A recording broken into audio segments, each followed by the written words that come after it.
Ah merde alors, comment on dit Comment ça? ça merde alors? But alors you are French. C'est à moi que tu parles. Alors à qui est-ce que tu parles? T'en vois un autre que moi ici?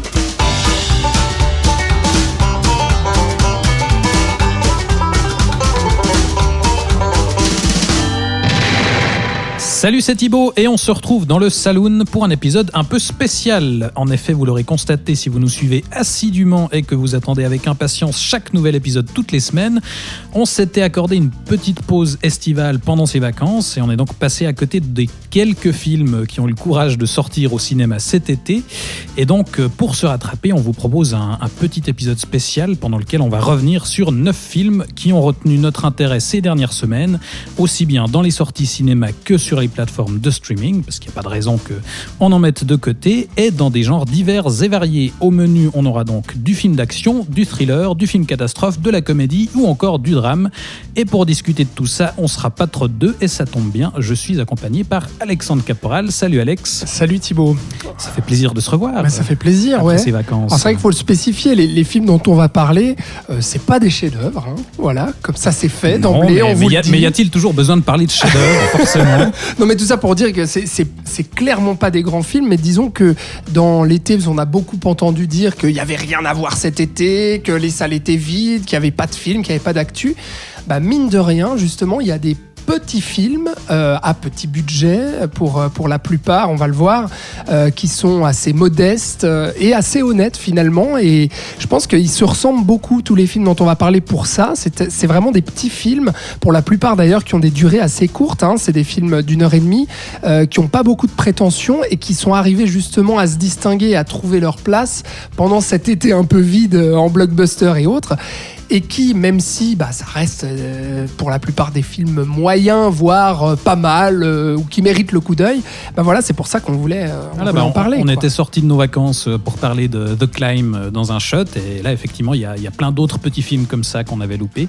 Et comme tu dis, d'une part, on fait avec ce qu'on a, donc c'est pour ça qu'on ne va pas parler que de chefs-d'œuvre ce soir, mais de ce qui est sorti. Mais il y a quand même eu des choses intéressantes. Et donc, on va vous parler de tout ça avec un sacré programme qu'on a décidé de séparer en plusieurs catégories au nom particulièrement évocateur, n'est-ce pas? Ça s'est fait naturellement d'ailleurs. Mais absolument, c'était une évidence dès le départ. Donc alors il y a quoi, Thibaut, au menu là? Alors nous avons en première position la catégorie des petits films de genre teubé mais attachant. Vous verrez pourquoi. C'est pour les gros bourrins. Voilà, on a les comédies françaises, là on est dans du plus classique, mais c'est finalement ce qui est le plus sorti au cinéma ces dernières semaines. Ouais. Absolument. Donc on a fait le tri, on en a retenu 2 qui nous intéressaient particulièrement. Les comédies américaines aussi, il y a des choses intéressantes. Et on terminera par les films d'horreur, parce qu'il faut toujours terminer par un bon petit film qui fout la trouille. Exactement. Très bien. Et donc on va commencer immédiatement avec la catégorie des petits films de genre teubé mais attachant. Et pour entamer ça, on a choisi un film Netflix, non pas un film qui est sorti en salle. Et alors dans les films d'action Netflix qui sont sortis ces dernières semaines, on aurait pu vous parler de The Old Guard, mais malheureusement je suis le seul à l'avoir vu, et j'estime qu'il remplissait que le premier critère de la catégorie, malheureusement. C'est-à-dire que je l'ai trouvé parfaitement débile, mais c'est à peu près tout. Et donc on a préféré garder comme film d'action Netflix Project Power, qui est donc sorti le 14 août sur la plateforme. Et non pas le film avec Chris Hemsworth aussi, qui a cartonné sur Netflix. Tyler Rake, oui, j'avais déjà oublié ce truc-là. Mais c'était au printemps, alors ça rentre pas dans la catégorie d'été. Non, puis au-delà de ça, bref, on va pas revenir là-dessus. Mais voilà un autre film bourrin sur Netflix. Mais c'est vrai, Transition. Ils en ont pas mal ces derniers temps. Ouais. Mais donc Project Power, qui est réalisé par Ariel Schulman et Henry Joost, qui avait réalisé le documentaire Catfish, qui était plutôt intéressant, mais qui avait aussi commis Paranormal Activity 3 et 4. Donc déjà, ça promet. Et Alex, comme c'est toi, je crois, le plus convaincu de nous deux, je te laisse peut-être pitcher tout ça et expliquer en quoi Project Power est teubé, mais attachant. Alors convaincu, c'est vrai que c'est un grand mot, mais effectivement, j'en attendais pas grand-chose. Et puis c'est vrai que ce genre de production Netflix, t'as cité quelques noms avant, il y a pas beaucoup de très bonnes choses qui se font dans ce calibre-là, on va dire dans le film de genre, avec des acteurs connus qui arrivent justement sur cette plateforme. Mais là, je trouve qu'il y a quand même une intention louable de base, et qui est aussi un film assez honnête, assez franco aussi dans la direction qu'il prend, et donc qui nous parle en fait de pilules qui donnent des super pouvoirs aléatoires aux gens qui les ingèrent. Et donc on est à la Nouvelle-Orléans, et puis là c'est un bordel pas possible à la Nouvelle-Orléans, parce qu'il y a un deal qui se fait sur ces pilules. Alors le truc intéressant, il y a ce concept justement de base qui est intéressant sur le papier, notamment parce que les pilules qu'on ingère, donc elles nous donnent un pouvoir aléatoire, comme je l'ai dit, c'est-à-dire qu'on ne sait pas quel pouvoir ça va nous donner. Est-ce que on va avoir une espèce d'armure en métal? Est-ce qu'on va être invisible? Est-ce qu'on va être en feu? Est-ce qu'on va être de glace? Ce genre de choses. Et si on n'a pas de chance, on meurt simplement. Exactement. Il y a des gens qui se contentent d'exploser, ce qui est un peu moins intéressant quand même. Tout à fait. Alors visuellement, qui est intéressant, on va y revenir. Mais effectivement, donc il y a ce concept-là, et puis en 5 minutes, on peut avoir ces pouvoirs. Donc vous imaginez que il y a du deal qui s'est fait, comme si ces pilules étaient une drogue. En tout cas, il y a une sacrée contrebande. Et puis on a 3 personnages qui vont essayer de démasquer le grand Manitou derrière ce trafic qui ruine justement la Nouvelle-Orléans. Et là-dedans, on retrouve au casting Jamie Foxx qui joue un Liam Neeson dans Taken, c'est-à-dire que son but, c'est retrouver sa fille qui est apparemment prisonnière du malfrat justement de la drogue, qui est lui-même, Jamie Foxx, un mec un peu costaud avec un fusil à pompe, ancien soldat, très très très énervé, et puis qui va accompagner une jeune dealeuse afro-américaine qui s'appelle Dominique Fishback. Ça, c'est pas son nom dans le film, c'est le nom de l'actrice, exactement. Et puis un flic un peu vénère aussi, incarné par Joseph Gordon-Levitt. Qui est hyper badass. Vraiment aussi. Hyper badass. Ouais, voilà. On dit littéralement, c'est Clint Eastwood, quoi. Ouais, effectivement. Donc, t'accentues un peu là-dessus pour effectivement dire que c'est un film très couillon. C'est très simple aussi, et c'est très droit au but, qui fait justement sa qualité. Ça reste très divertissant. Il y a ce concept qui est très cool, qui est bien introduit aussi, ce concept fantastique et super-héroïque, qui est assez ludique au début du film en tout cas, qui malheureusement ne va pas être assez exploité par la suite, parce que vu comme on vient de vous le pitcher, vous vous imaginez mais des tas de possibilités justement pour traiter ça, notamment la possibilité de vie ou de mort, le pouvoir aléatoire, etc. On pourrait s'en amuser beaucoup plus. Le film reste un petit peu timide là-dessus. C'est vrai que moi je me disais, ça peut donner lieu effectivement à des choses assez intéressantes, puis finalement, ne serait-ce qu'au niveau du choix des pouvoirs, on voit rien de très original. Enfin, les pouvoirs, c'est ce qu'on a vu dans 1 milliard de X-Men, ouais. Voilà, des gens qui se transforment en glace, en feu, voilà, ce genre de choses. Ouais. Il y a effectivement rien de très innovant à ce niveau-là. Non, c'est ça, et c'est aussi très bourrin et très con, parce qu'on a des dialogues tellement risibles qui feraient passer franchement Besson pour du Shakespeare, quoi, tellement c'est ringard. Un casting qui est vraiment aux fraises, à part justement Jamie Foxx, Joseph Gordon-Levitt, et puis cette jeune actrice Dominique Fishback qui sauve un peu la mise, mais le reste du casting secondaire, enfin c'est hallucinant. C'est les méchants les plus fades qu'on a vu dans un film d'action depuis aussi, des plans. Ils sont ridicules. On est dans de la série Z là, tu vois, complètement, avec ces méchants, je veux dire, avec un accent mexicain à couper au couteau, enfin bref. Et on essaye en fait, au lieu justement d'exploiter ce concept de manière ultra ludique et par la mise en scène, on se concentre un peu trop justement, et c'est là où le film est très con, sur son intrigue et sur les drames en fait de ses personnages. Ce qui peut faire une force quelque part, parce qu'effectivement les personnages existent, mais on s'attarde trop en fait sur les parcours émotionnels, familiaux, etc. des personnages. Oui, parce que la dealeuse en question a aussi le grand rêve de se lancer dans le rap, donc il y a toute une intrigue avec ça aussi. Oui, elle veut rapper devant son professeur d'histoire qui lui dit qu'elle est nulle, alors lui il la challenge pour qu'elle rappe en classe. Enfin, en fait, il y a plein de choses aussi comme ça qui fonctionnent pas très bien et qui font que le scénario a pas mal de défauts en fait, où il y a des problèmes d'écriture à ce niveau-là, où justement on aimerait un petit peu plus de fluidité et puis peut-être une intrigue un peu plus épurée, alors que là on va d'un coup sur un personnage, ensuite sur un autre, donc on sait pas bien, puis ça casse un peu le rythme. Malgré ça, le film est divertissant, notamment justement par le dynamisme en fait de sa caméra. C'est-à-dire que le film c'est ce qu'il est, c'est-à-dire un divertissement un peu bas du front, un peu con, simple, qu'on a déjà vu aussi pas mal de fois, malgré son concept qu'on peut croire original, mais comme tu l'as dit Thibaut, qu'on revoit un petit peu partout, si on connaît un peu le genre justement fantastique et super-héroïque avec les super-pouvoirs et tout ça.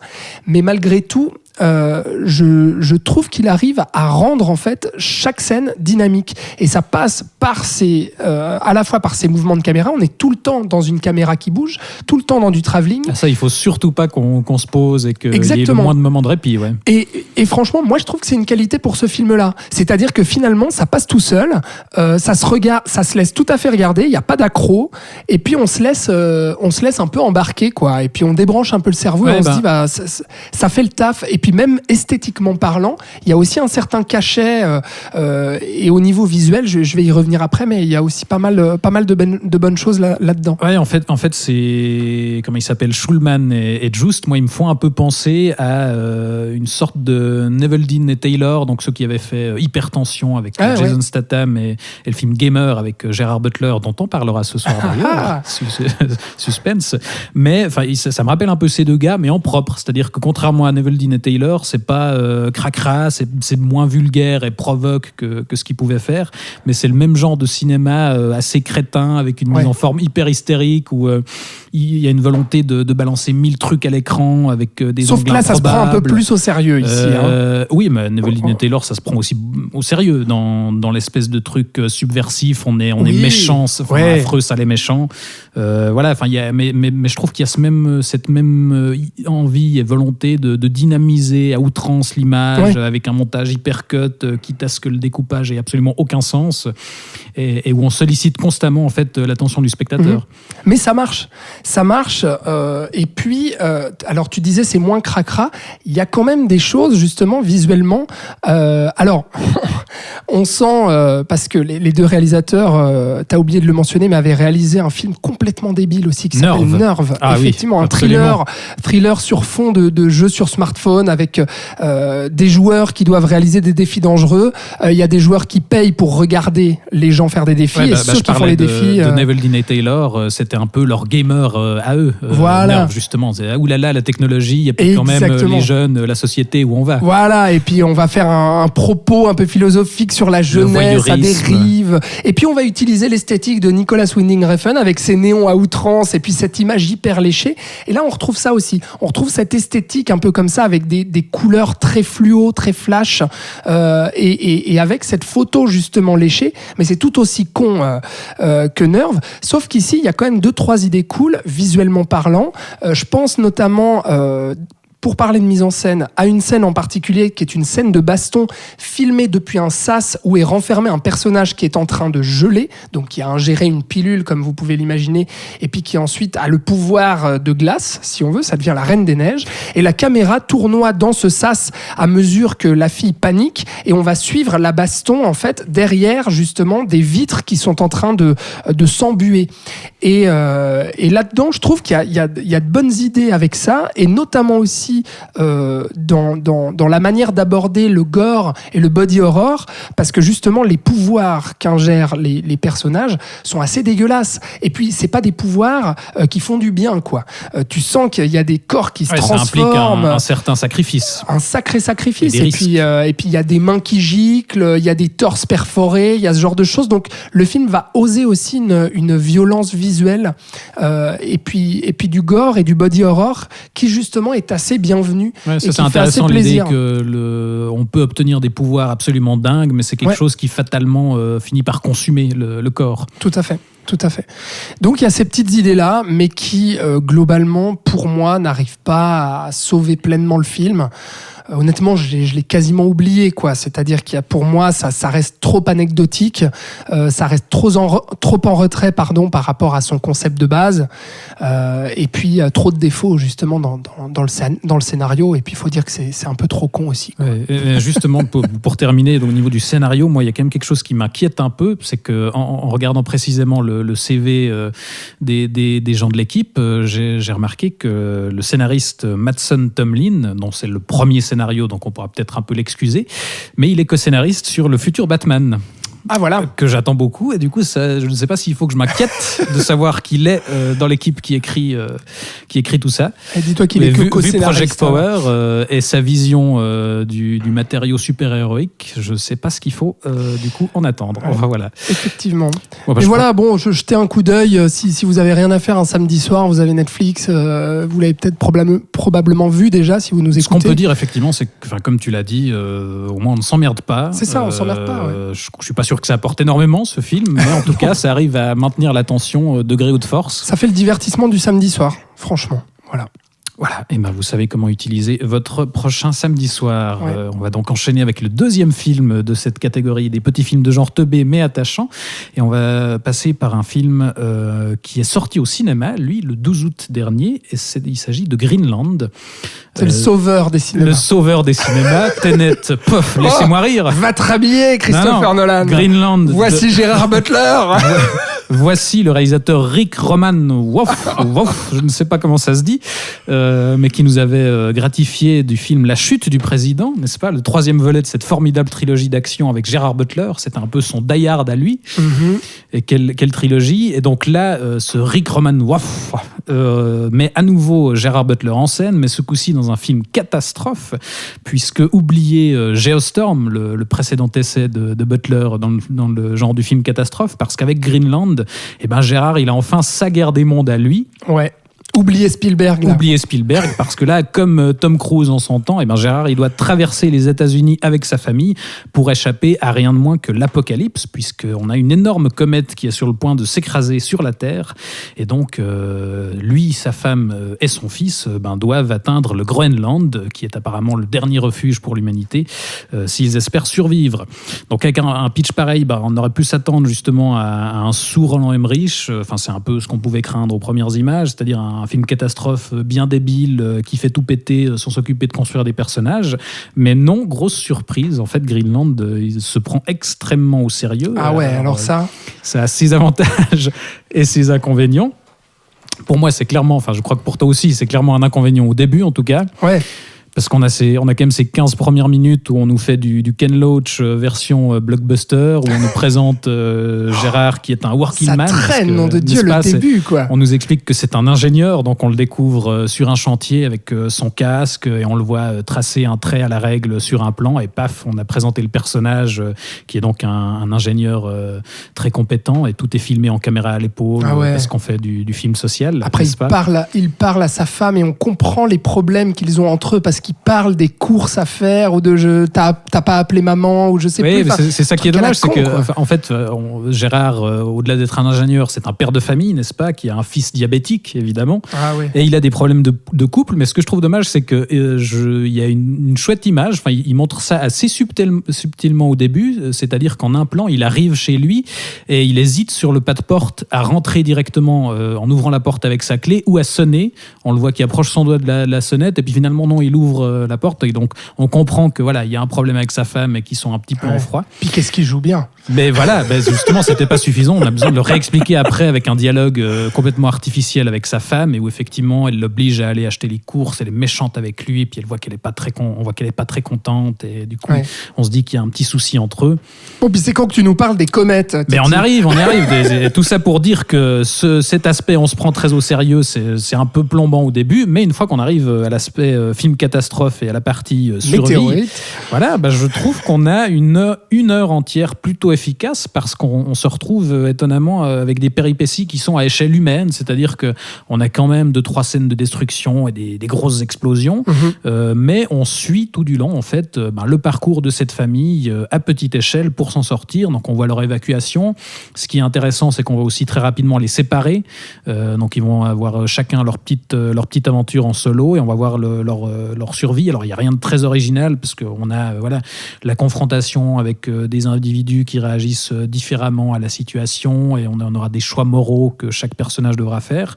Mais il y a un truc quand même moins débile que ce qu'on aurait pu croire, je trouve, et finalement ce premier degré assumé, ça a du coup ses avantages et ses inconvénients, mais un film qui qui croit en ce qu'il raconte, je trouve que ça fait quand même du bien actuellement. Je sais pas ce que t'en dis, mais je suis d'accord j'étais avec assez toi. étonné en bien à ce niveau-là. Effectivement, au début, je partais assez perdant, quoi, où je me disais, mais c'est pas possible, on va vraiment se taper ce genre de dialogue absolument neuneux.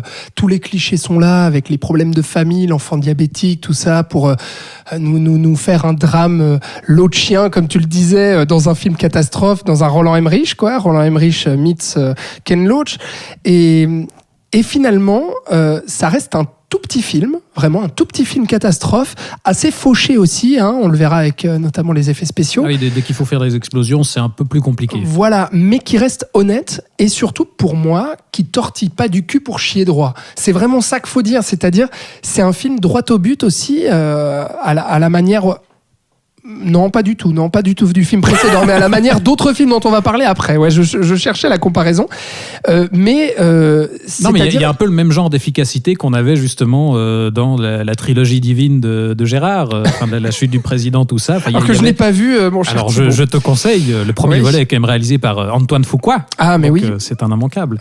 Non, mais il y a voilà un truc assez sec, pas très malin, mais qui reste très efficace. Et qui est efficace parce que ça reste simple dans son concept et puis ça l'exploite. C'est-à-dire, il y a une catastrophe, il y a une famille qui est séparée, qui doit se retrouver pour essayer aussi de se rafistoler aussi, parce que la famille est un peu délitée. Il y a quand même un enjeu émotionnel. Voilà, l'enjeu émotionnel, tout ça, et qui a pas beaucoup de prétention en fait. Oui, ça se prend au sérieux. Oui, c'est premier degré.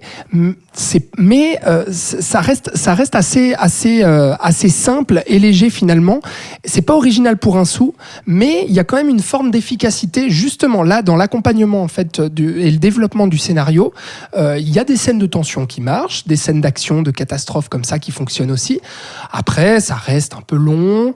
La dernière partie tire quand même. Ah ouais, on se tape des passages un peu obligés justement de familles réunies, de drame justement. Est-ce que c'est la fin du monde? Est-ce qu'on va mourir? Est-ce que tout ça? Alors là, ça sort les violons. Alors là, la musique, elle est pompeuse à souhait. Mais voilà, donc finalement, ça reste là aussi un tout petit film. Vraiment, vous allez pas sauter au plafond, mais vous allez passer un moment finalement pas désagréable.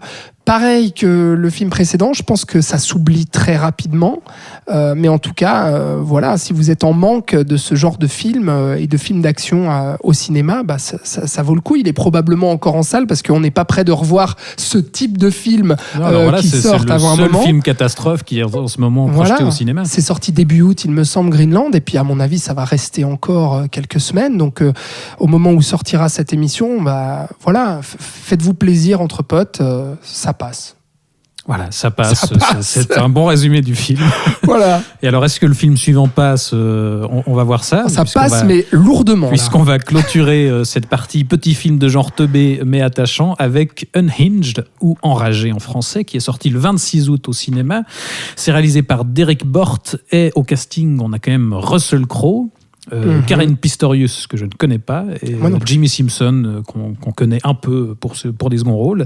Et donc là, on revient à la Nouvelle-Orléans comme pour Project Power, mais ce coup-ci, on est dans le présent pour un thriller qui a l'air de mélanger astucieusement le duel de Steven Spielberg et Hitcher avec Rutger Hauer, pour un résultat sûrement fascinant, parce que moi, je ne l'ai pas vu. Tu es le seul, Alexandre, à l'avoir vu, et donc je vais te laisser nous expliquer pourquoi c'est le film à voir. Vraiment, sûrement.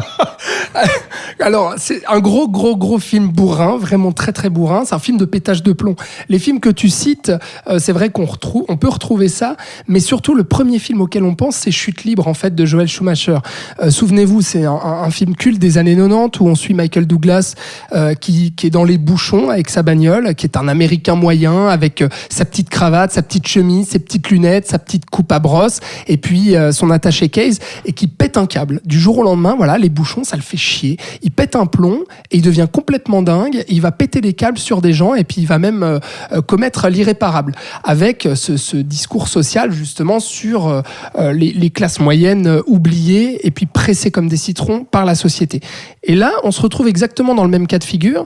Il y a aussi une histoire de bagnole, aussi une histoire de pétage de plomb sur la route. En fait, c'est Russell Crowe qui est dans son gros pick-up, en Américain moyen aussi, bien bourru, un peu barbu, avec une cantine, mon ami, mais un bide à bière l'air, mais énorme. Ah, il est loin le temps de Gladiator. Mais alors là, je peux te dire que Gladiator est très très loin. Et donc, qui est là aussi un rejeton de la société, trompé par sa femme, enculé par son banquier, son patron. Enfin bref, il en peut plus, tu vois, il en a ras la patate, le buffle, le croc. Et donc, le jour où une jeune femme décide de le klaxonner, alors que lui, il a arrêté son pick-up devant un feu vert, la femme le klaxonne, elle est dans son droit. Le feu est vert. Le feu est Faut qu'il vert. aille, là. Voilà. Et là, il devient un buffle enragé, prêt à charger et à faire passer la pire journée à cette femme. C'est ce qu'il dit d'ailleurs, tu vas voir, parce qu'il lui demande à un moment donné, parce qu'il la rejoint à un feu, il lui dit, tu veux dire pardon pour m'avoir klaxonné? Elle dit non, je suis dans mes droits. Elle dit, ok, tu veux pas dire pardon, et je vais te faire passer la pire journée de ta vie. Donc il la traque, et puis ensuite, il va prendre son téléphone et il va décider d'aller buter tout son répertoire téléphonique. Voilà, il va jouer un petit jeu sadique, parce qu'il se dit, voilà, c'est ma dernière journée, je vais faire n'importe quoi. Donc c'est là où on peut comparer avec Chute libre. Par contre, Chute libre est un vrai grand film, ce qui n'est pas le cas d'Enragé. Chute libre était un drame psychologique assez crépusculaire qui fait penser aussi au western par moments, qui avait une vraie profondeur dramatique. Un vrai fond social. Un vrai aussi. fond social aussi. Là, on est dans du film bête, bas du front, bourrin, gros film de bourrin, ce qui peut faire son avantage parce que finalement, on n'explique pas, on fonce dans le tas en fait. Ce qui au début, moi, m'a donné un peu de mal à accrocher au truc en fait, parce que je me disais mais c'est pas possible en fait qu'un gars comme ça pète un câble alors qu'il était dans le tort, tu vois, et puis qu'il s'acharne en fait comme un gros bourrin pour vraiment faire passer la pire journée à cette nana. Et au bout d'un moment, on accepte en fait ce délire-là et on se dit ah mais oui, en fait ce que veut nous montrer le réalisateur, il veut rien nous expliquer, il veut rien justifier, il veut pas creuser la dramaturgie du film, il veut vraiment aller limite dans le slasher pour aller dans vraiment une grosse charge de taureau assumée qui termine d'ailleurs par une forme de chasse où Russell Crowe se transforme limite en boogeyman, quoi, tu vois. Donc, une fois qu'on arrive à passer un peu ce cap-là et puis prendre un peu de la distance et amener un peu de second degré, pardon, et de suspension d'incrédulité là-dedans, le film passe et puis c'est un gros défouloir en fait qui fait du bien parce que justement le fait qu'il n'explique pas, qu'il va pas essayer de creuser son personnage. Ouais. On n'a pas des flashbacks qui nous expliquent que l'enfance de Russell Crowe c'était très difficile et que c'est pour ça qu'il est un petit peu tendu. Là il est droit au but, il est violent, il est très très bête effectivement parce que la plupart des actions de l'héroïne sont complètement connes, comme les actions de Russell Crowe d'ailleurs, mais les dialogues aussi font assez pitié, enfin voilà. Mais c'est un petit film d'1h30 qui justement moi dans son côté subversif, violent et franco de port me fait plaisir. Quand je dis que c'est très bête et qu'on a le discours social qui est ultra appuyé et martelé, on commence quand même le film en te montrant de vraies images des routes à la Nouvelle-Orléans et puis en Amérique, en montrant des conducteurs péter des câbles, tu sais, genre se dire je sais pas, y a un conducteur qui vient de me dépasser sur l'autoroute, j'ai pas aimé qu'il me dépasse, je vais lui rentrer dans le cul avec mon gros pick-up. Et on nous montre ça pour nous faire comprendre. Comme ça, on peut se dire ça peut arriver dans la vraie vie. Voilà, et nous faire comprendre que la société, la Nouvelle-Orléans, comme dans Project Power, est en plein délitement et que ça ne va pas du tout dans cette ville ni en Amérique en général. Mais bon, Russell Crowe, il est assez terrifiant, franchement, et il fait bien le rôle justement du gros bourrin qui renifle, qui souffle, qui crache et qui envoie des patates parce que ça cogne fort par moment. Et voilà, pour tout ça, j'ai passé un moment assez agréable, je me suis bien marré et voilà, ça vaut pas plus que ça, quoi. Ouais, je crois que c'est un peu ce qui caractérise les trois films dont on vient de parler. C'est des films qui prétendent pas être plus que ce qu'ils sont, enfin, qui sont pas très très malins, mais qui sont assez, voilà, rentre dedans, assez direct, assez simple, efficace, et carré, et voilà. Et des fois, on ne demande pas forcément plus que ça, finalement. Exactement. Et celui-là, c'est le plus con des trois, si jamais. Ah, voilà. Mais alors écoute, je donc, me réjouis de rattraper. Voir, Thibaut. Mais j'y compte bien. Russell Crowe dans une voiture qui est très énervé. Ah bah tu vois. Voilà, je suis direct convaincu. Enragé, c'est en salle. faut y aller. J'espère que vous avez noté. Ça clôt du coup notre première partie de cette sélection. On va donc enchaîner avec la deuxième qui concerne les comédies françaises. Alors comme on le disait, les comédies françaises, c'est certainement ce qui est le plus représenté au cinéma actuellement. Mais on a choisi d'en retenir deux qui ont retenu notre attention. Et la première, c'est Terrible Jungle, qui est sorti le 29 juillet en salle. Et c'est le premier long métrage de Hugo Benamozig et de David Caviglioli, avec un chouette casting composé de Vincent De Dienne, Catherine Deneuve, Alice Belaïdi et Jonathan Cohen. Et ce Terrible Jungle, ça raconte l'histoire d'Elliot de Belabre, qui est un jeune anthropologue qui part en Guyane rencontrer la tribu des Hotopi et qui disparaît mystérieusement dans la jungle. Alors sa mère, qui le considère comme un débile incapable de quoi que ce soit, elle décide de partir à sa recherche en entraînant évidemment avec elle la gendarmerie locale qui est menée par un lieutenant-colonel parfaitement incompétent. Donc déjà là on pose un pitch plutôt prometteur.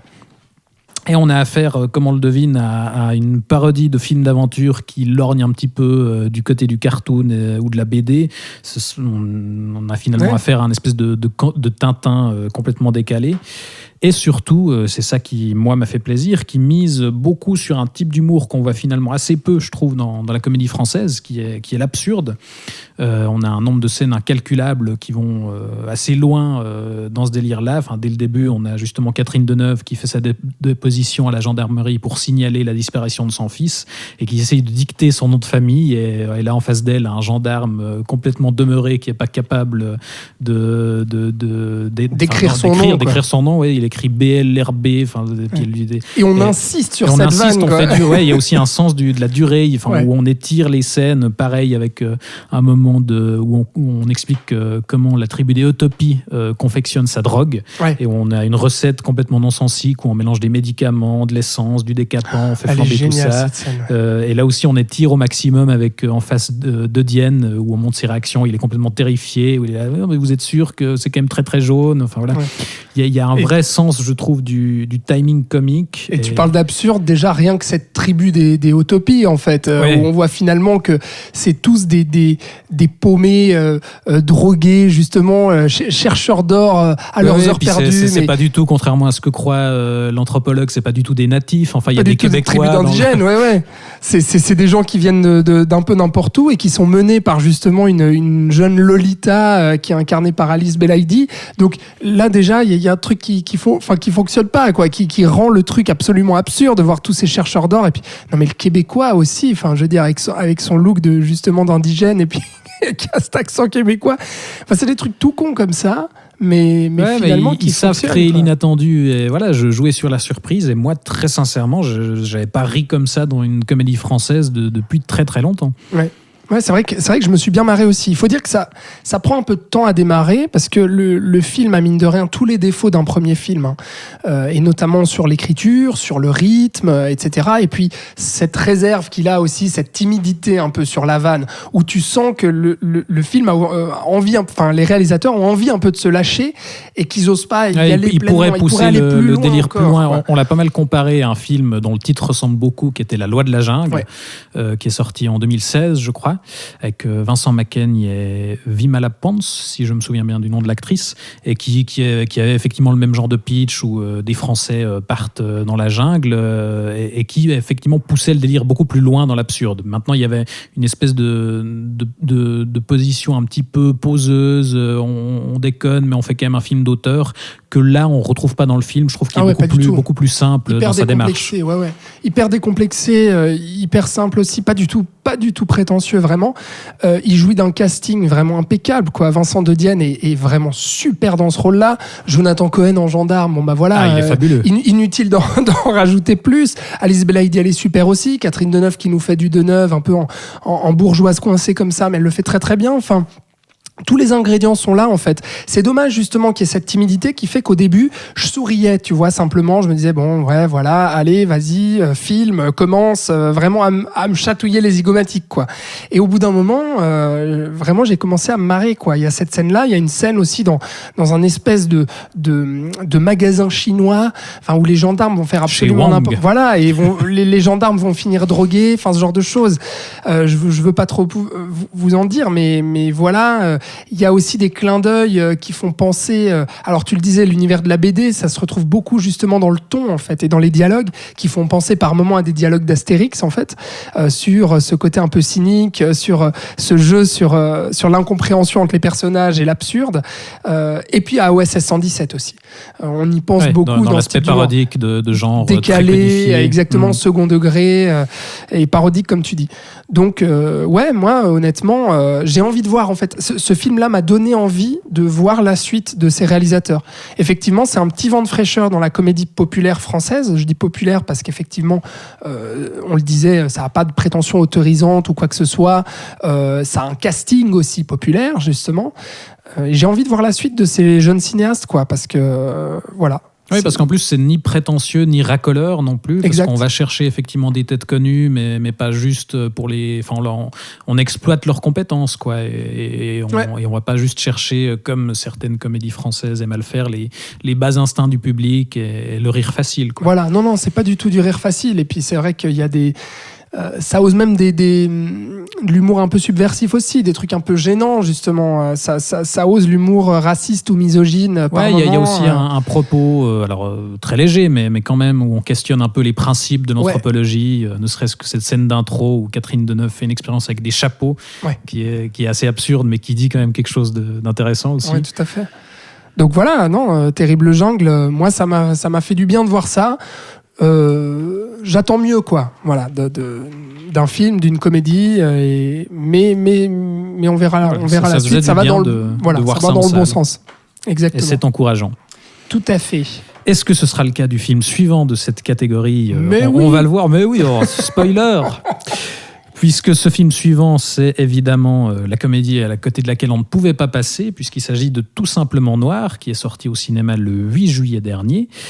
C'est de Jean-Pascal Zadi et John Wax, avec Jean-Pascal Zadi et tout un tas de guests, parmi lesquels on a Fari, Claudia Tagbo, Joe Star, Eric et Ramsey, et plein d'autres qui jouent leur propre rôle, puisqu'en fait, il s'agit d'un faux documentaire, comme tu vas nous l'expliquer, Alex. Ouais, tout à fait.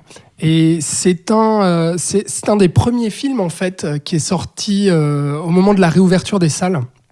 Il est sorti tout début juillet, sauf erreur. Réouverture des salles en France surtout, et puis la Suisse avait rouvert quelques semaines avant, mais disons que c'était la première justement comédie qui pouvait potentiellement toucher aussi un large public qui arrivait dans les salles. En plus de ça, ce film-là qui traite donc donc un faux documentaire, comme tu l'as dit, un mockumentaire, où Jean-Pascal Zadi incarne un Candide qui veut s'élever pour que les Noirs comptent en France et qui veut organiser en fait la première marche noire en France, et qui va du coup à la rencontre de personnalités que tu as citées pour essayer de les faire adhérer à sa propre cause, pour lui faire de la lumière médiatique notamment, etc. Donc, ce film avec un sujet de société assez fort, avec un propos qu'on voit rarement, on va dire, dans le cinéma français, et encore moins dans la comédie. Bon, disons que cette problématique-là, elle est quand même assez souvent abordée dans la fiction actuellement. C'est vrai, pardon, mais dans la comédie, c'est vrai, dans la comédie française, c'est pas quelque chose qu'on va vraiment retrouver, et notamment sous l'angle du faux documentaire. Mais je le regardais un peu d'un mauvais œil, ce film, au début, avant d'aller le voir, je veux dire, pour deux raisons. La première, c'est que je suis pas très fan de Jean-Pascal Zadi. Alors pour la petite histoire, c'est à la base un rappeur qui est ensuite devenu documentariste, cinéaste. Il a fait des films de fiction aussi, puis ensuite il a fait des courts-métrages sur le rap notamment aussi, et puis il est devenu chroniqueur sur Canal+. Et il faisait des chroniques assez humoristiques et décalées. Et puis moi, c'est là où j'ai découvert ce mec, et puis je le connaissais pas en tant que cinéaste, mais en tout cas en tant que chroniqueur et personnage médiatique, c'était un gars qui avait tendance un peu à m'agacer. Et la deuxième raison qui me faisait aller à reculons avec ce film, c'est que le film est sorti avec un vrai hasard de calendrier en pleine période de revendication aux États-Unis, Black Lives Matter, aux États-Unis, puis ensuite en Europe et un peu partout dans le monde. Donc en plein dans l'actualité. En plein dans l'actualité, ce qui était effectivement un pur hasard, parce que le film à la base devait sortir en mars dernier ou avril dernier, il me semble, et a été décalé est finalement sorti en juillet, et donc en plein pendant cette actualité. Et ce qui a fait que la presse francophone était mais dithyrambique, quoi, vraiment assez waouh. waouh, le film qui va révolutionner justement et puis qui épouse cette cause noire parfaitement, etc. C'est un peu le Black Panther de la comédie, quoi. Exactement, où on allait gonfler en fait la qualité globale du film. Pour le propos qu'il défend, qui est justement en adéquation totale avec un fait d'actualité voilà, et hasardeux en termes de calendrier. Donc je me méfie un peu de ça. Et finalement, c'est un film beaucoup plus intéressant, beaucoup plus malin et beaucoup plus intelligent que ce que je pensais, en fait, en connaissant justement un petit peu Jean-Pascal Zadi. Et en fait, c'est un film qui va surtout épingler les communautarismes, en fait, et qui va avoir énormément de... Jean-Pascal Zadi, qui joue ce rôle de Candide, va voir qu'au fur et à mesure des rencontres qu'il fait, en fait, il y a plein de nuances dans cette défense des Noirs. Et ça va montrer, en fait, à quel point cette cause noire, qui pour lui tient de base de la couleur de peau, en fait, est représentée sous différentes sous-catégories et que plus on va creuser, plus on va voir que les Noirs, comme lui les voit, Jean-Pascal Zadi, de son œil de Candide, eh bien, finalement, ont chacun des... Comment dire, des combats différents en fait à mener, et que finalement on va pas arriver à trouver un combat commun, et qu'à chaque fois il va être dans une forme d'impasse où les gens vont être divisés, où ils vont être divisés en sous-catégories et en sous-communautarisme. Parce qu'au fur et à mesure de ses interlocuteurs, on va constamment le confronter à justement ses choix dans sa démarche. Pourquoi est-ce que t'as pas inclus les femmes noires aussi? Est-ce qu'il faut inclure les Arabes, les Juifs aussi dans cette même marche pour marcher collectivement? Pourquoi t'as choisi la date de l'abolition de l'esclavage alors que t'aurais dû choisir la date de l'apartheid? C'est ça qui est intéressant, c'est que lui-même, il y a beaucoup d'autodérision sur son personnage à lui, où il va s'en prendre plein la gueule et il va apprendre effectivement beaucoup au fur et à mesure de son parcours. Ouais, absolument. Et justement, son personnage est une grande réussite du film, parce que dans ce côté Candide, il est très touchant en fait, parce que c'est un mec un peu con, hyper maladroit, vraiment, qui va se mettre dans la merde tout seul, hyper naïf, mais assez attachant au final, justement. Et le fin mot de l'histoire, c'est que lui, il croit vraiment en son truc, et qu'il ne va pas lâcher, en fait, tout le long.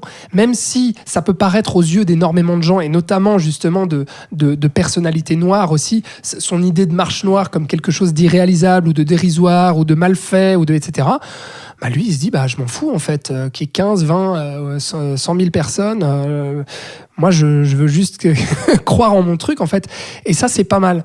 Et le film est aussi assez drôle et assez osé. Il ose des scènes, notamment, il y a une scène, je pense, avec Mathieu Kassovitz, qui joue donc son propre rôle de réalisateur, qui va auditionner Jean-Pascal Zadi pour un rôle de noir, et qui va lui mesurer la taille des narines, et qui va lui dire, toi, t'es pas un vrai noir, toi. Ouais, on sent pas l'Afrique. On sent pas l'Afrique, on est à Barbès, là. Parce qu'ils veulent faire jouer un esclave noir, justement, dans un film. Exactement. Et voilà, ils cherchent quelque chose de très précis. T'es pas assez noir. Et il y a ce genre de trucs qui sont assez osés quand même, assez couillus. Notamment une scène aussi absolument hilarante avec Lucien Jean-Baptiste et puis Fabrice Eboué, où là aussi, justement, montre l'autodérision dont sont capables, en fait, ces personnalités qui incarnent leur propre rôle.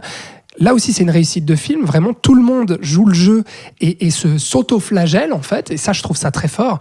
Et cette scène complètement décalée où Lucien Jean-Baptiste va dire à Eboué que lui, il traite de l'esclavage et que c'est pas bien. L'autre va lui dire, ouais, mais toi, de toute façon, tu fais que des films d'antillais, ce genre de choses. Enfin, c'est vraiment j'ai trouvé le film assez drôle. Là aussi, on aurait pu aller plus loin dans l'humour un peu corrosif comme ça. J'y vois aussi quand même une limite, notamment dans cette scène-là. Enfin, c'est quelque chose qui m'a un peu dérangé pendant le film, c'est que je trouve qu'à pas mal de moments, j'ai senti une écriture pas toujours très subtil et souvent un petit peu artificiel et forcé dans la manière d'amener le sujet principal du film et les gags, et notamment justement dans cette scène de confrontation entre Lucien Jean-Baptiste et Fabrice Eboué qui est assez drôle dans l'idée, l'idée qui se comparent leurs différents films et le traitement qu'ils font de la cause noire. Mais je trouve que la manière dont le dialogue amène ce sujet-là, c'est un petit peu forcé. Il y a plusieurs instants comme ça où voilà, j'ai senti l'écriture, et justement dans un film qui mise sur l'impression de réel et sur l'authenticité, je trouve que ça détonne encore plus. Ouais, je suis d'accord. Moi, je l'ai senti sur le passage Dieudonné. Voilà, sans trop en révéler, mais voilà, là aussi où où c'est un petit peu surécrit et par moments artificiel, mais voilà, donc le film c'est pas un grand film, comme on a pu le lire partout, mais c'est une petite comédie attachante et aussi qui ose certaines choses et qui ose autant dans l'humour que justement dans la manière d'aborder ce sujet de société profondément d'actualité et de l'amener justement vers une forme de réflexion et surtout de nuance. Et ça fait tellement du bien justement. Et comme tu le disais aussi dans sa manière d'utiliser ses guests, parce que ce qu'on pouvait craindre aussi en voyant notamment la bande-annonce où on nous balance 25 000 noms à l'écran, ils sont allés chercher tous les comédiens de stand-up et toutes les stars du moment, où on se disait, bon, est-ce que c'est peut-être pas un peu gratuit? Mais finalement, c'est vrai que c'est intéressant parce qu'il y en a qui se mettent vraiment en danger. Éric Judor, Farid aussi, qui passe vraiment pour un connard. Enfin, ça fait plaisir du coup de voir ça. Effectivement. Après, ça peut souffrir aussi de son concept de documentaire, comme tu l'as expliqué Thibaut, et notamment dans ce côté un peu schématique d'enchaînement de scénettes aussi, qui peut être une limite du film, ou dans des tics de mise en scène. Notamment, il y a cette chose qui revient tout le temps, quand il y a un malaise en fait qui se crée dans la scène, pour briser le quatrième mur, nous rappeler qu'on est justement dans le documentaire, Jean-Pascal Zadi va constamment faire un regard caméra en fait, histoire de nous dire il se passe un truc un peu malaisant là, tu vois. La caricature du documentaire, on a ça dans The Office, dans toutes les séries aussi qui utilisent cette forme-là. Et surtout dans le film là, c'est un peu lourd. Ouais. Donc voilà, donc le film a plein de limites, mais a le mérite justement de mettre le doigt sur pas mal de choses importantes, de bien le faire et d'être très intéressant sous pas mal d'aspects. Donc c'était une bonne surprise, effectivement. Du coup, ça nous a quand même deux très bonnes, je crois qu'on peut dire très bonnes comédies françaises qui sont sorties pendant ce confinement. Bonne comédie française. Disons, il y en a eu d'autres un peu moins notables, un peu moins bonnes, qu'on a choisi de ne pas évoquer dans cet épisode pour de très bonnes raisons. Comme celle de Michael Youn, par exemple. Je ne vais pas la nommer, mais tu le fais à ma place, très bien. Et donc, il y en a. Pardon, non, vas-y. Non, mais je t'en prie. Non, mais en fait, je sais pas pourquoi, mais j'allais faire la transition à ta place. Tu vois. Mais écoute, la force de l'habitude. Ouais, mais sans c'est doute, ça, exactement. Non, mais vas-y, transition, chef. Très bien, merci. Transition. Donc, ça clôt notre chapitre comédie française, et on va rester dans la comédie, mais américaine ce coup-ci, en parlant de The King of Staten Island, qui est sorti le 29 juillet au cinéma lui aussi. Moi, j'ai pas vu. Que tu n'as pas vu, donc je vais monologuer tout seul, mais tu peux seulement agrémenter de petites interventions si tu veux. Et donc, film de Judd Apatow, à qui on doit 40 ans toujours puceau, En cloque mode d'emploi ou encore dernièrement Crazy Amy. Et donc, c'est un grand nom de la comédie américaine qui s'associe ce coup-ci à Pete Davidson, qui est un acteur qu'on connaît surtout pour sa participation au Saturday Night Live et qui tient là le rôle principal du film. Et c'est son premier vraiment rôle principal dans un long métrage, au cinéma exactement. Et il co-signe aussi le scénario avec Apatow. C'est ça qui est intéressant parce que souvent, les films d'Apatow, il y a une grosse part autobiographique où il tire des expériences de sa propre vie. On peut penser notamment à 40 ans mode d'emploi où il parlait un peu de sa propre crise de la quarantaine. Il faisait d'ailleurs jouer sa propre femme dans le rôle de l'épouse du couple qu'il mettait en scène. Et là, il y a toujours une part autobiographique, mais ce coup-ci pour Pete Davidson, parce que le film est dédié à son papa, qui est un pompier décédé dans les attentats du 11 septembre. Et là, Davidson, il tient en fait un rôle proche de lui-même, finalement, parce qu'il incarne un jeune paumé dont, justement, le père était pompier et est décédé quand il était enfant. Son personnage est atteint de la maladie de Crohn et d'un trouble de l'attention, comme lui-même dans la vraie vie. Et ne serait-ce pas une comédie dramatique? Absolument, tu as très bien saisi le truc, parce que l'histoire, en fait, c'est que justement ce jeune paumé vit à Staten Island, qui est donc un quartier résidentiel où il se passe pas grand-chose, et on nous explique bien que c'est un peu la loose, quoi. Il habite avec sa mère et sa sœur, et en gros, il passe ses journées à traîner avec un groupe d'amis glandeurs, et son seul projet dans la vie, c'est de devenir tatoueur, et spécifiquement d'ouvrir un restaurant tatou, donc où les gens pourraient venir se faire tatouer tout en mangeant. Et donc, voilà, son entourage essaie de lui expliquer que c'est peut-être pas une idée judicieuse et que ça va jamais aboutir, mais il s'accroche à ça. Jusqu'au jour où sa sœur part à l'université, donc il se retrouve seul avec sa mère. Et là, évidemment, il va devoir faire un choix et peut-être enfin s'assumer. Voilà pour le pitch. Et donc, dans ce film, ce que je trouve intéressant, c'est qu'on retrouve toutes les qualités du cinéma d'Apatow, c'est-à-dire qu'on a une vraie histoire de personnages, comédie dramatique, comme tu le dis, avec une écriture hyper précise, des dialogues bourrés de punchline. Donc, voilà, il y a constamment constamment une vraie énergie dans les échanges des personnages, et un scénario qui peut être quand même parfois assez cruel avec ses personnages, mais qui garde toujours une certaine tendresse parce qu'on montre, ça reste des individus très maladroits dans leurs relations. Il est souvent cruel, Apatow, à part ça. Il est souvent cruel, ouais, mais il montre aussi que voilà, ces gens peuvent être assez ridicules, mais ils sont toujours sincères dans l'idée, et donc voilà, ça reste toujours des personnages assez touchants, je trouve. Et là, je suis d'accord que c'est sa force, les personnages. On retrouve ça dans ce film-là, la force des personnages, et notamment celui de Davidson qui peut être un gros con et qui est un glandeur, qui veut rien faire de ses journées et qui est complètement déconnecté, mais qui reste assez attachant. Avec la petite touche supplémentaire de ce film, c'est la part autobiographique de Davidson, justement, qui se sent, on sent qu'en gros, il joue lui-même et il parle de son propre vécu avec l'histoire de son père, et ça participe beaucoup à l'émotion. Et la cerise sur gâteau, c'est comme dans tous les films d'Apatow, je trouve, c'est qu'il y a vraiment un chouette casting. Davidson prouve vraiment avec ce rôle que c'est un très bon acteur dramatique. On a aussi Marissa Tomei qui joue sa mère, et que ça fait plaisir de voir dans autre chose que dans les Spider-Man de Marvel, parce que quand même, elle est assez rare sinon au cinéma. Et il y a même une petite apparition de Steve Buscemi qui joue un pompier, ce qui est assez croustillant parce que dans la vraie vie, c'était un pompier de base. Donc c'est assez rigolo de le retrouver là-dedans. Enfin bref, c'est vraiment pour dire que moi j'y partais un peu méfiant, parce qu'en voyant qu'il durait quand même 2h15, je me dis, pour une comédie, est-ce que c'est pas un peu long? Et non, finalement le rythme est bon, c'est assez lent, ça prend son temps, mais on a le temps justement de suivre le personnage, de s'y attacher, et c'est vraiment à la fois très drôle et très touchant, donc le meilleur du cinéma d'Apatow. Et donc voilà, une très bonne comédie américaine. Est-ce que Apatow deviendrait plus sérieux et plus mature, comme nous aurions pu le lire dans une certaine presse? Ouf, alors écoute, je pense que c'est un petit peu caricatural de dire ça, peut-être, parce qu'il avait déjà signé effectivement un film un peu plus sérieux qui était Funny People, où là aussi il parlait de la mort et de choses un peu plus graves. Alors j'ai pas vu son précédent Crazy Amy, mais je suis pas sûr que ça allait dans la même veine. Il me semble qu'on était plus dans de la comédie un peu plus légère. Et puis voilà, je pense que c'est toujours un peu risqué de décrire les carrières des cinéastes de façon linéaire, n'est-ce pas? Donc, en tout cas, avec ce film-là, effectivement, on est dans de plus sérieux. Maintenant, est-ce qu'il va rester là-dedans? Je ne sais pas. Donc, à t'entendre, ça a l'air bien. Du coup, pas mal, bon, très bon. Comment on peut le placer par rapport aux autres comédies dont on vient de parler, et puis Alors, je dirais plutôt très bon, et je pense même supérieur aux comédies dont on vient de parler, très clairement. Et aux 3 premiers films bourrins aussi, qu'on a évoqués. Oui, accessoirement. Oui, même si... Donc, t'es en train de me dire que le meilleur film dont on va parler ce soir, c'est celui que j'ai pas vu. T'es vraiment en train de me dire ça, mais la sélection n'est pas finie. Il y a des chefs-d'œuvre qui suivent là, non? Bon, il y a un bon petit film par contre. Il y a un bon petit film dont on peut parler tout de suite. Oui, absolument. Ce bon petit film, c'est Palm Springs, qui est sorti le 10 juillet sur Hulu. Alors ça se dit comme ça? Mais j'ai jamais su comment ça se disait.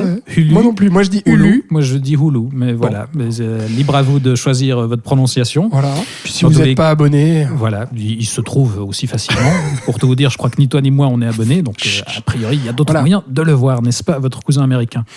Ce film-là, il est réalisé par Mark Barbakow, n'est-ce pas? Il me semble. Max Barbakow, autant pour moi. Et il met en scène un chouette duo de comédiens, puisqu'on a... C'est un premier film aussi, excuse-moi. C'est un premier film aussi, oui, tu fais bien de le préciser. Comme pas mal de films dont on parle ce soir. Premier film ce soir, effectivement. Par contre, dans le casting, on n'a pas des débutants, puisqu'on a Andy Samberg, qui est entre autres le héros de Brooklyn Nine-Nine, pour ceux qui suivent cette sitcom. On a vu dans le SNL aussi beaucoup. Aussi, évidemment, oui. Forcément, dans la comédie américaine, on passe très souvent par là. Et face à lui, Christine Milioti, que tout le monde connaît, entre autres, pour avoir joué la maman spoiler dans la série How I Met Your Mother, n'est-ce pas?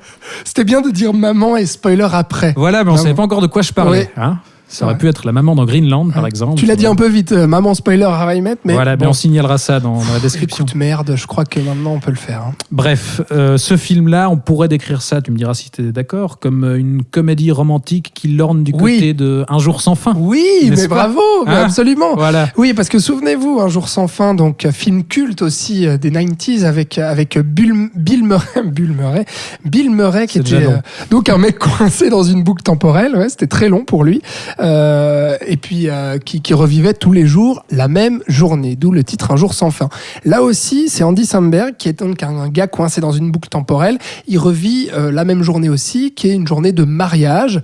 Tous les jours, il revit la même chose, jusqu'au jour où il va entraîner l'une des invitées du mariage avec lui dans cette boucle temporelle, pour la simple raison que... alors, il faut m'expliquer par contre, parce que c'est donc dans une grotte que tout se passe, apparemment. Voilà, en fait, si les gens rentrent dans cette grotte, ils sont bloqués. Ils sont bloqués dans une boucle. Voilà. On ne saura pas pourquoi, mais c'est pas grave, parce que le film se déguste très bien. C'est une petite comédie très sympa, sans prétention là aussi, pas très originale, parce que en plus on sent vraiment c'est plus qu'un hommage, quoi. C'est une vraie revisite d'Un jour sans fin, et puis mais qui utilise justement très bien en fait ce concept de science-fiction. C'est drôle, c'est ludique, c'est tenu, c'est fun, c'est honnête aussi.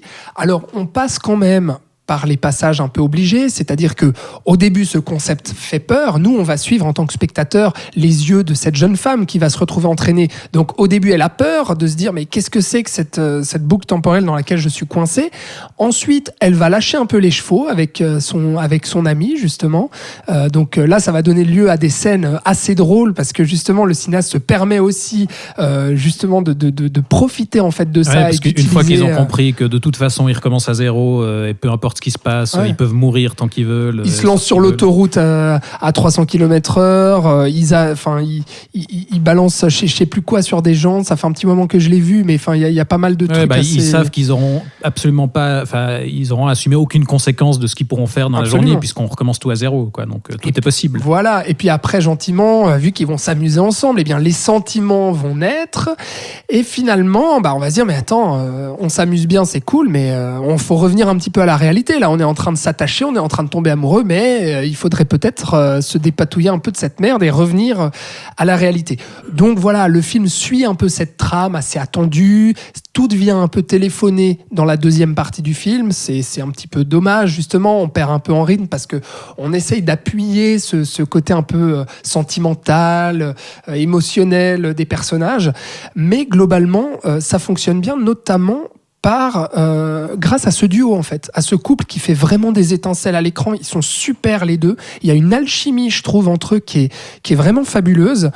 Et puis il y a le personnage secondaire aussi de J.K. Simmons qui fait vraiment plaisir de voir, qui joue un gars un peu bourru et puis qui en veut justement à notre héros. On vous explique pas pourquoi, mais il a une très bonne raison de lui en vouloir. Mais voilà, c'est un film droit au but, efficace, là aussi sans prétention et qui moi m'a fait passer plutôt un bon moment. Ouais, et puis voilà. je suis pas exactement d'accord sur l'idée du vu et revu, parce que moi justement ce qui m'a plu, et ça dès le départ, c'est qu'il arrive quand même, alors effectivement on pense directement à Un jour sans fin, malheureusement tous les films qui utilisent le principe de boucle temporelle, puis il y en a eu pas mal ces dernières années, il y a eu même on a utilisé ça dans le slasher avec Happy Birthday, il y a eu une série qui s'appelait je crois Poupée Russe qui utilisait ce concept. Edge of Tomorrow. Ouais, exactement, donc c'est largement pas neuf, mais je trouve qu'il arrive quand même à proposer quelque chose de nouveau, ne serait-ce que dans le pitch de base, parce que là l'idée est qu'on ait deux personnes dans cette boucle temporelle dont une est déjà dans la boucle au début du film. Ça permet déjà un début en fait je trouve assez intriguant, parce qu'en fait on comprend pas tout de suite que lui est déjà dans la boucle temporelle, et du coup on le voit se comporter de façon assez étrange, et notamment on comprend avec pas sa femme. Pourquoi, voilà. Il a l'air blasé, il fait un peu n'importe quoi. Et surtout, ce que je trouve intéressant, c'est que ça permet de gagner du temps sur la suite, parce qu'une fois qu'elle est dans la boucle, lui, il lui explique comment ça marche rapidement, et il lui dit qu'il a déjà tout testé, qu'il a exploré toutes les théories. Est-ce qu'on est dans un purgatoire ? Est-ce qu'on est mort ? Est-ce qu'on est dans une simulation comme dans Matrix, etc. Et donc, je trouve que justement, ce qui est assez honnête, c'est qu'il lâche les chevaux vite. Voilà, en fait, et il prétend pas être le premier film qui utilise ce concept, et même il s'amuse avec l'existence d'autres films qui ont déjà exploré ça. C'est vrai, ouais. Et donc, ça donne un truc qui est vraiment ludique, mais jamais cynique en fait. On n'est pas en train de dire on est comme dans Un jour sans fin, machin. C'est pas des clins d'œil faciles, et il y a quelque chose d'assez frais malgré tout, je trouve, dans ce traitement.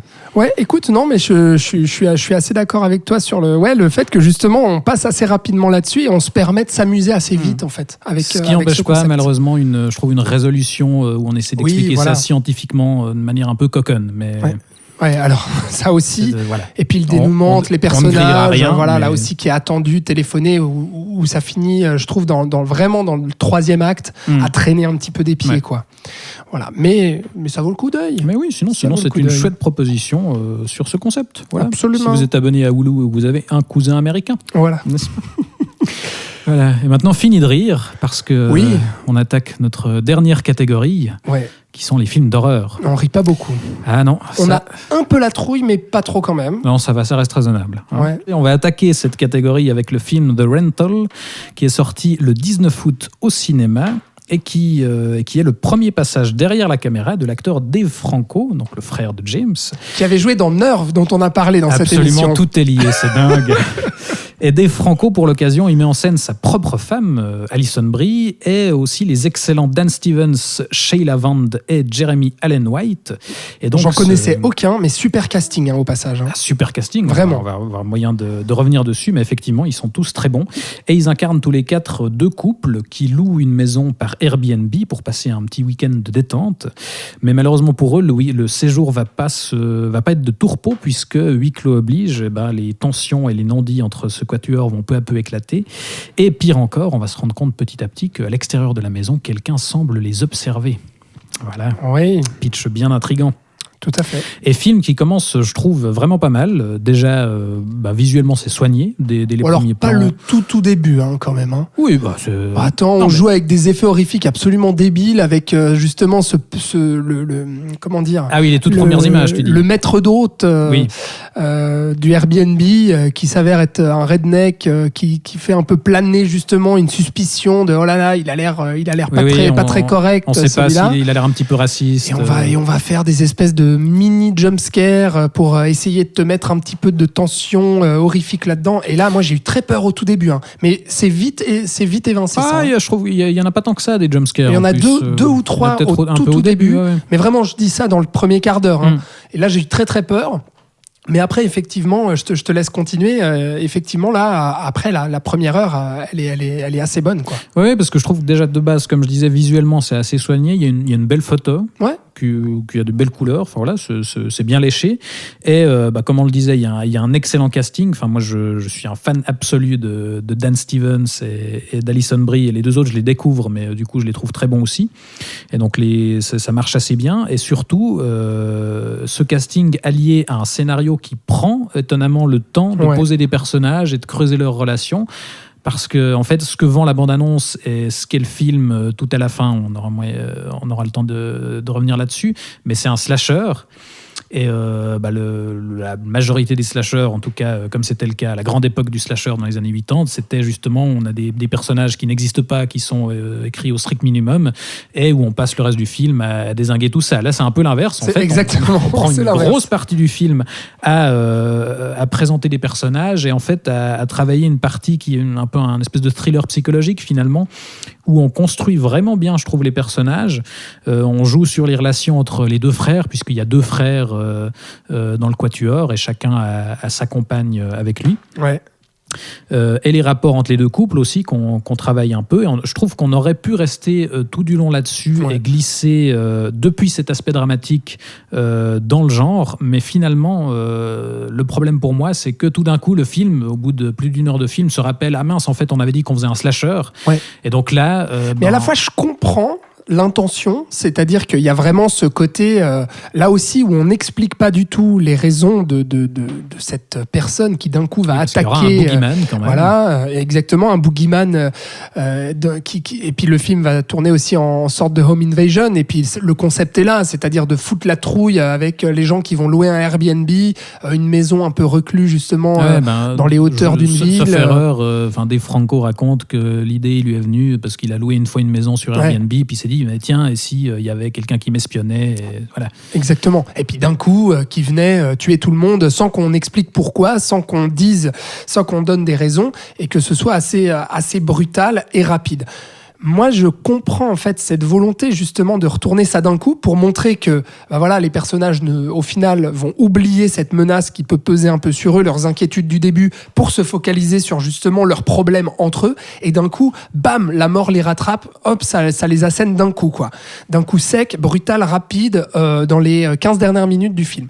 Donc ça, je comprends l'idée que je trouve louable, mais effectivement dans l'exécution du truc, c'est vrai qu'à la fois on regrette finalement qu'il tombe dans le slasher et qu'il reste pas dans ce thriller psychologique dont tu parles. Que ça aurait pu donner ça marche bien, un drame, et voilà, et à la limite qui vire, que les personnages eux-mêmes deviennent un peu fous. Enfin, il y aurait moyen de travailler dans la continuité. Vraiment dans le huis clos aussi, tu vois, travailler vraiment dans le huis clos, parce qu'il y a une tension sexuelle de dingue, quoi, entre les personnages et tout, sans trop en dire, mais il y a vraiment un truc où tu sais que ça va mal tourner, tu sais que les personnages vont flancher, mais tu dis il te fait languir, quoi, Dave Franco. Vraiment, il t'amène progressivement vers le truc. Et après, il y a ce slasher, et là, le slasher est beaucoup trop timide, quoi. On voit rien, ça se passe. C'est hyper expédié, ça débarque d'un coup. Je trouve que c'est intégré vraiment de façon hyper artificielle c'est dans au le film. chausse-pied, hein. Et justement, tout ce qu'il a construit avant, finalement, ça a plus vraiment d'importance, parce que, comme tu le sous-entendais, on va éviter de trop en dévoiler, mais il y a quand même un incident au sein de ce quatuor qui a lieu au cours du film, et finalement, dans les 15 dernières minutes, ça a plus vraiment d'importance, parce qu'ils se font tous tuer, et puis voilà. Ouais, exactement. Et ça, c'est un peu dommage. Voilà, c'est vraiment l'exécution qui, pour moi, est un problème de ça. Mais voilà, dans cette longue progression, comme tu le dis, avec ce casting hyper bien dirigé et tout, moi, je trouve que ça reste un film qui se regarde tout seul. Il y a une fluidité pour aussi. Pour une première réalisation, ça reste tout à fait honorable. Et il y a en tout cas effectivement une bonne heure au milieu qui fonctionne assez bien, puis qui est assez réussi. Ouais. Là aussi, tout petit film, 1h30, assez rapidement expédié et oublié aussi par la suite, mais qui manque pas justement d'idées. Et alors, est-ce que Dave Franco est un cinéaste à suivre ? Moi, je dirais plutôt qu'il est bien entouré, qu'il a un bon chef opérateur, un très bon casting et puis une idée de base qui est assez sympa. Alors c'est peut-être aussi l'autre limite du film, c'est qu'au-delà du scénario, la mise en scène n'a pas vraiment de grandes idées, point de vue, quoi. Non, c'est ça. Le slasher, c'est intéressant justement parce qu'il fait quelques plans justement en vue subjective de l'extérieur où on comprend que c'est le point de vue du tueur qui observe, mais sinon il y a pas vraiment de vrais choix de mise en scène qui sont notables. Ça.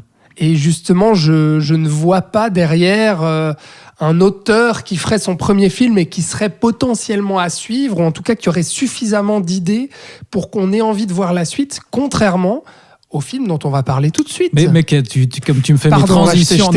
mais là, c'était une très belle transition. Écoute, j'accepte. Elle était bien. Et donc, enchaînons directement avec le dernier film de cette sélection, qui est The Vigil, sorti au cinéma le 29 juillet dernier, écrit et réalisé par Keith Thomas, et avec un casting que je ne connaissais pas, composé de Dave Davis, Menachem Lustig et Malky Goldman. Et donc, un nouveau film estampillé Blumhouse, donc cette fameuse maison de production qui nous balance 50 films d'horreur chaque année. Mais ce coup-ci, du bon et du moins bon. Ouais, mais ce coup-ci, quand même, avec un sujet un minimum original, puisqu'on va explorer le folklore juif, ce qui n'est pas si courant que ça dans le cinéma horrifique, en tout cas ces dernières années. Mais du coup, est-ce que ça suffit à ce que The Vigil se démarque de la majorité de films d'horreur parfaitement interchangeables que balance Blumhouse, ou pas ? Alors non. On peut le dire tout de suite, c'est-à-dire que non. Ça vaut un Paranormal Activity 3 et 4 pour toi. non plus, nuance. Non, pour répondre à ta question, je ne vais pas dire qu'il se démarque par son originalité. Par contre, là où il est louable, le film, c'est dans sa tenue, en fait, et dans sa maîtrise des codes horrifiques, notamment, et dans ses idées de mise en scène. Pour vous poser un peu le contexte, donc on va suivre ce personnage qui s'appelle Yakov et qui accepte en fait de veiller un cadavre pour une nuit. Selon la tradition juive orthodoxe justement, dans cette tradition hébraïque, on l'appelle un chômeur. S-H-O-M-E-R, voilà, pas un chômeur, bon. Et il a un travail. Voilà, il a un travail, ce chômeur. Et donc, à ce moment-là, il y a des phénomènes étranges, n'est-ce pas, qui apparaissent pendant la nuit, notamment cette vieille dame qui ne veut pas s'éloigner du cadavre de son mari défunt. Voilà. Alors, au début, on peut se dire, là, il réunit un petit peu toutes les choses assez attendues, tous les ingrédients, on va dire, attendus de l'épouvante. Ouais, ça rappelle un peu... dans une maison avec Jane du bois Doe qui Identity, craque. avec cette idée de cadavre qui va peut-être s'animer ou pas, on ne sait. Exactement. Mais le film travaille justement sa tension et son horreur dans la mise en scène. Ça passe notamment justement par tous ces travaux d'ombre et de lumière, par l'espace place l'aménagement de cette maison et par des plans fixes aussi, justement, qui vont gérer cette lumière qui va faire que à chaque plan fixe, notre regard est happé par le décor, en fait, et va essayer de regarder est-ce qu'il se cache pas un truc là-bas derrière cette armoire ou ce genre de choses. Il va arriver, je trouve, assez bien à travailler ça. Les éléments paranormaux qui arrivent petit à petit, alors ça peut passer par des portes qui grincent, des tiroirs qui claquent, ou bien pire encore, par des petits moments d'absence qu'a le personnage, et au moment où il se réveille et qu'il regarde son téléphone, eh bien il voit que quelqu'un l'a filmé pendant le moment où il s'assoupissait. Donc il y a des moments assez terrifiants comme ça. Par rapport à ça, il y a un effet aussi, je trouve, assez intéressant où il va montrer plusieurs fois exactement le même plan sur le cadavre, qui est donc couvert par un drap. Mais à chaque fois, entre chacun de ces plans, il s'est passé des choses. Ouais. Donc à chaque fois, on va se demander, mais est-ce que le plan est exactement le même ? Est-ce que le cadavre a bougé ? En fait, c'est toujours le même plan, mais ça va quand même travailler l'esprit, quoi. Est-ce que le cadavre a bougé ? Est-ce que le fond a bougé ? Est-ce qu'il y a un nouvel élément qui va perturber justement le plan ? Donc tout ça, c'est assez fort. Et puis, dans le son aussi, il y a un énorme travail du son dans ce film. Il y a des craquements, des bruits dans la maison. Des craquements d'os à des moments donnés qui sont assez terrifiants et puis qui font un peu froid dans le dos, donc qui arrivent à faire leur effet. Le problème, c'est que ces éléments-là, ces petites sueurs froides, elles sont trop rares en fait. Le film est vraiment trop avare justement dans sa gestion-là de l'horreur. Et pourquoi ? Parce que le film est peu généreux, parce qu'il veut se prendre au sérieux et nous raconter un vrai drame à son personnage, faire exister son personnage et montrer pourquoi ce personnage-là va devoir lutter, n'est-ce pas, contre ses propres démons. Et quelque part, l'intention est louable, parce qu'effectivement, le film le fait assez bien. Il arrive à nous faire exister ce personnage, à le rendre attachant, à le faire exister, à lui donner un parcours dans le film. Le problème, c'est qu'il s'attarde un peu trop là-dessus et que ça casse parfois le rythme. Il va amener des flashbacks un peu trop appuyés, un peu incessants. Ouais, on aurait pu avoir un flashback, mais finalement, il le découpe en plusieurs parties qui reviennent. Et ça, c'est assez mal géré. Et le gros problème là-dedans, il est là. C'est que le rythme est cassé, la tension est cassée, l'horreur est cassée et trop peu présente. Et puis que justement, dans l'horreur, même s'il maîtrise les codes horrifiques, il y a assez peu de nouveautés, assez peu de choses vraiment relevantes et qui vont marquer la rétine et qui vont marquer l'angoisse aussi. Et ça, c'est un peu dommage, parce qu'au-delà de tout ça, justement, pour un premier film, là, contrairement à The Rental, je vois un cinéaste qui a des vraies idées de mise en scène en fait derrière, et qui pourrait justement, s'il continue, dans le cinéma horrifique, le cinéma de genre, et peut-être dans cette écurie Blumhouse aussi, devenir un Mike Flanagan, par exemple, qui est un autre cinéaste qui s'est illustré dans le genre horrifique avec la série Haunting of Hill House et puis d'autres films, qui lui, justement, est vraiment un cinéaste à suivre. Et ce Keith Thomas, je veux pas dire que c'est le nouveau Mike Flanagan. Autant de personnalité que Flanagan, mais il y a un potentiel. Ouais, c'est son premier film, et il y a un potentiel, et pourquoi pas.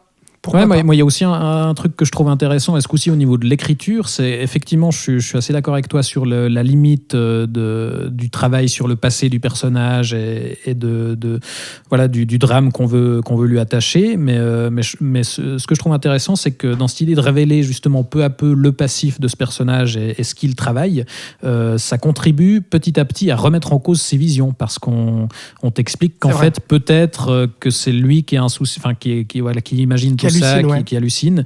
Et pour moi, en fait, ça participe vraiment à renforcer la suspension d'incrédulité, parce qu'en fait, ça fait que le personnage accepte ce qu'il voit comme potentiellement des hallucinations.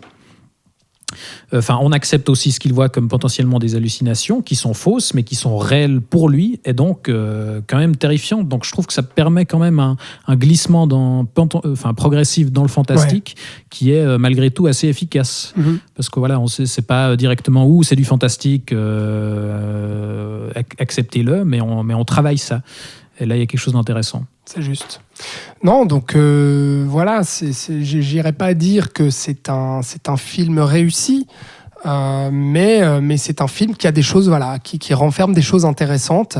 Et puis c'est vrai que ça vaut mieux, par exemple, que Invisible Man qu'on a vu cette année aussi de Blumhouse, mais c'est moins justement efficace et droit au but que The Hunt du studio Blumhouse, dans un registre totalement différent, mais c'était pour juste parler du studio. Mais pourquoi pas, ça vaut le coup d'œil si vous avez envie d'une petite frousse un soir au cinéma. Je crois qu'il est encore en salle, allez-y quoi. Voilà, je pense qu'on peut inciter à y aller. Non ? Oui, je pense que voilà, si vous avez du coup une liste de films à rattraper, certains sont encore en salle, d'autres sont sur des plateformes, et d'autres sont facilement rattrapables encore, bien sûr. Donc voilà, on espère que ça vous fait une bonne petite sélection comme ça. Voilà, et qui montre qu'effectivement cet été 2020, qui a été assez pauvre, a permis à des petits films justement de trouver leur créneau, quoi, et qui avaient quand même 2-3 choses divertissantes, intéressantes, prometteuses. Donc il n'y avait pas rien cet été, il y avait tous les films dont on vient de vous parler. Donc ça fait déjà pas mal quand même, 9 films à part ça sur l'été, mine de rien. Ouais, et 9 films parmi des tas d'autres qu'on a triés. Ouais, voilà, exactement, parmi d'autres qu'on a triés. Films qui ont retenu notre attention, voilà. mais il y en a eu d'autres. Exact. En tout cas, on espère qu'on aura su vous encourager à rattraper les films de cette sélection que vous auriez éventuellement loupés. En tout cas, de notre côté, c'était un plaisir de se retrouver pour discuter de tout ça. Merci Alex pour ta participation. Et merci Thibaut pour cette animation somptueuse, splendide, magnifique. Merci pour tes transitions. Plaisir. En tout cas, on espère pouvoir gentiment revenir à notre rythme habituel dans les prochaines semaines, mais dans les futures sorties cinéma, il devrait quand même y avoir pas mal de choses intéressantes sur lesquelles on va tâcher de revenir. D'ici là, vous pouvez nous réécouter sur SoundCloud, YouTube, Spotify et Apple Podcast. Merci de nous avoir suivis. À bientôt. Ciao, ciao.